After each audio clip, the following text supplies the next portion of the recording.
Hey there mga may loves Cancer! Thank you so much for always staying here with me in this channel. So bago natin simulan ng reading ninyo, reminders na hindi po ito for everybody. So just pick up the messages you think are for you at kung feel mo na reading na tayo for you, then this reading might be really for you. And syempre, lahat tayong gender, dito babae, lalaki, LGBT, crossword, choose your all welcome here mga babes. Just take how this resonates and please apply this into your own unique situation. Kaya naman, without further ado, let's see and let's begin. What do we have here for you? So, Spirits and Angel Guides. Archangel Michael, thank you so much. Spirits and Angel Guides. What do we have here for Cancer, please? Tell me something about me, Cancer, please.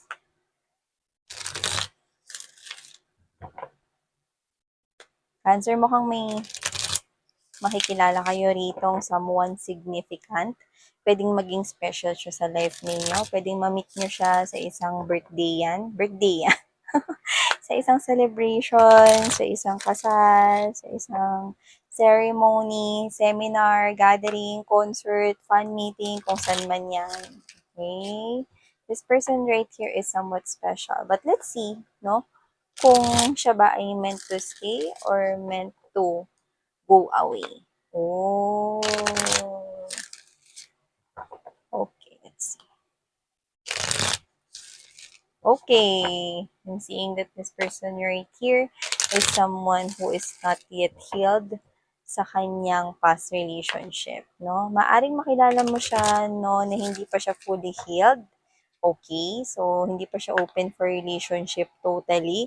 Okay, pero nakuha ko sa kanya rito mga babes, no, ng energy na looking for someone here siya na masasandalan, no? Kaya lang, nakakakita ako ng parang red light na sumisignal na nagbi-blink. So whatever the case may be, I'm picking up that this someone here could be wanting some kind of attention, no? And dahil lumalabas siya bilang someone special right here or someone significant, no, maaaring mapansin mo siya. So whatever it is, no, kapag ka ganon, maaari rito mga babes, no, na magkakaroon ng connection sa inyo, hindi pa siya magaling talaga, maaaring lumabas na rebound ang relationship na to, diretsahan kaya rito mga babes, no.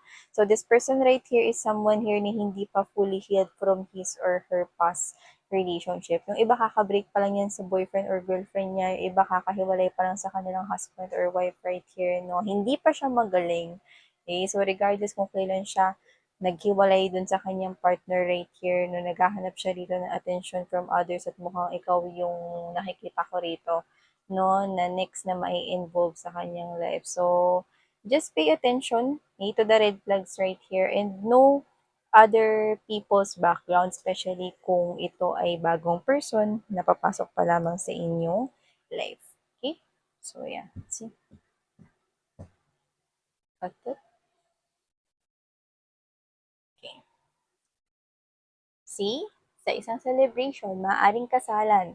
Pwedeng sa isang family member, baka yan yung bitbitin niya rito na friend niya or common friend or baka meron kayong diyang common friends na magdadala ng other friends.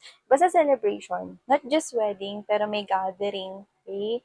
Someone you know already. Could be your friends, could be from your family members, could be from your relatives, maaaring makilala mo yan sa sarili mong soul tribe at community right here. See, hindi pa talaga yan ready, mga babes, no, sa usaping marriage. Hindi pa yan ready sa usaping commitment.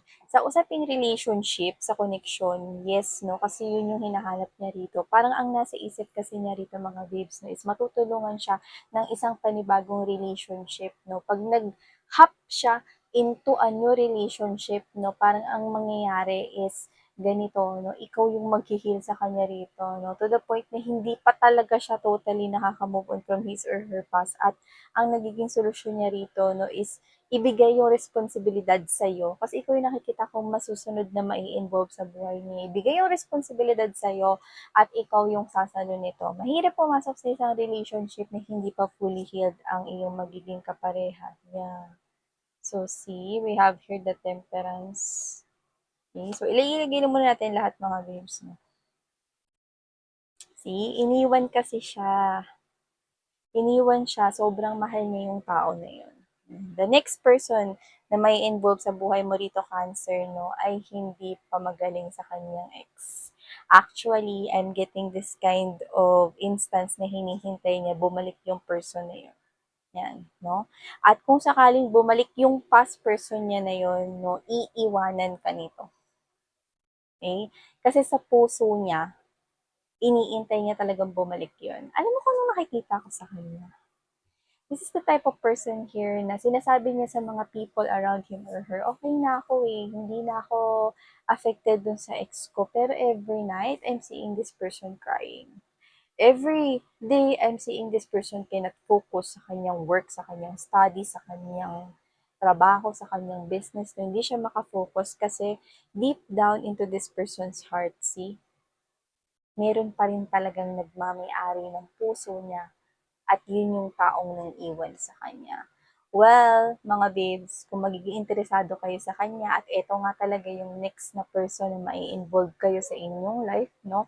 Hindi naman siya talaga as in red flag. Kasi nakikita ko na pagdating sa love, this is someone here who is faithful as well.